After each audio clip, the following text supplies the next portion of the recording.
very well on the 7 to 8 minutes. So let's try a little bit harder for around 7 minutes. Hugh Merriman. Thank you, Madam Deputy Speaker. You said 7 minutes, and I've listened to the Honourable Member for Perth and North Perthshire, who spoke for 17 minutes. And I think when you talk about graciousness and reasonableness, perhaps also consider the time afforded to everybody else.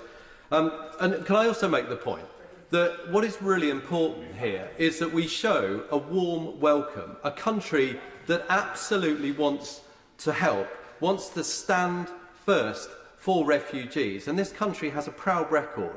And what we've got here are two separate schemes that are uncapped, that will allow people to come here for 3 years to access benefits, education, welfare support, training, in a manner that must be fair, because there's been some criticism that actually why don't we offer the same terms to other refugees? So it can't be that bad. What I would say to all members of this place is if you stand here and denigrate this system and make it appear as if these desperate people are not welcome here, don't then stand up and say, why are so few not coming? Because quite frankly, if they'd listened to the last speech, I wouldn't want to come here either.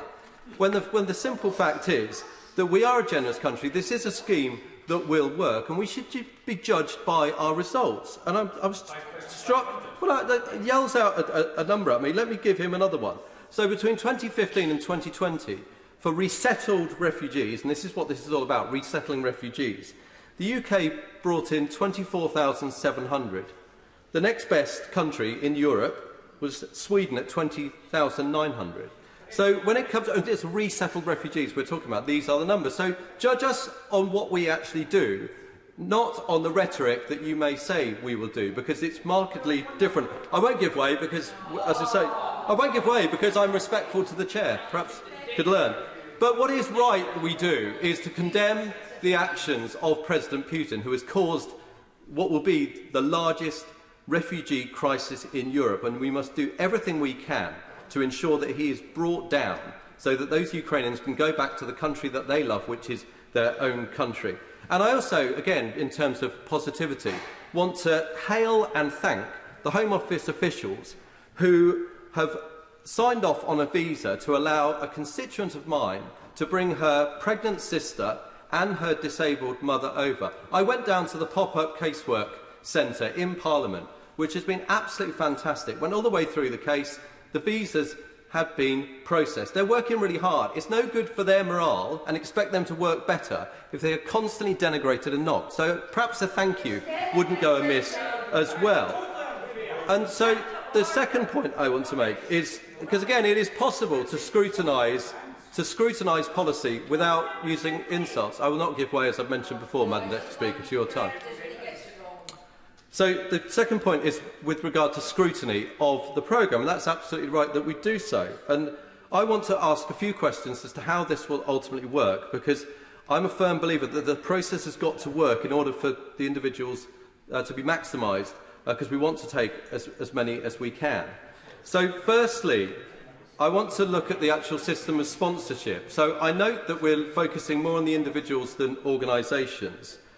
But my concern is whether there has to be an existing contact in the system or whether a contact made over the last week is enough to actually identify that linkage. The safeguarding, who will actually undertake and check sponsor suitability? I have great concerns. We must make sure that the homes are safe and welcoming and have the right level of accommodation needs for the people that are coming over. As has been made clear, that people will have great needs, there will have to be great challenges. We must make sure that we are not just welcoming, but that we can properly accommodate all of their needs as well. And I also just want to make the point, which I think may have been made by the Honourable Member for Central Ayrshire, which I would agree with if it was the point, which is surely a system where we actually have a list that's collected locally, where we know those individuals, or at least the local authority, the local level, is better placed than having almost like a match system where we ask individuals just to go into a system and be matched.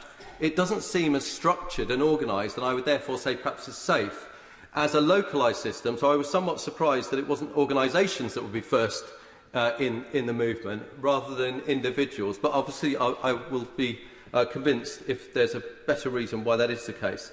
Secondly, I want to ask about the role of local authorities. So what will their role be in assessing the suitability?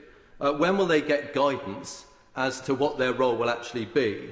And also, will they be fully funded? £10,500 per person seems generous, but we could be talking about 3 years of people with great need, great wraparound need, and the local authorities will be expected to fund them. I know that education will be an addition, but I'm worried that local authorities, if they're not fully funded, will then have challenges, and that will impact on local community support. And then thirdly, when will the Ukrainian refugees be allowed to arrive? Because again, it feeds back to the last point. If the local authorities aren't ready, haven't got the guidance in place, then it may well be that there's a delay in getting people over, which of course we don't want. So I make that point, Madam Deputy Speaker, in 6 minutes, because I think it's important that we scrutinise the policy, and I hope I've done so with some of my questions as to how this will work.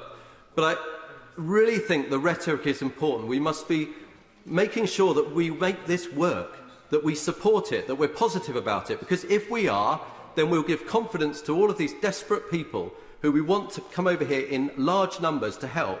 If we send out the wrong message from this place, I'm afraid to say they won't come, and that would be an absolute disaster. They are welcome in the Bexhill and Battle constituency. We will do everything we can to host Ukrainian refugees, to support them, to make them feel like this is their home, and to show them the solidarity and love that they deserve and need.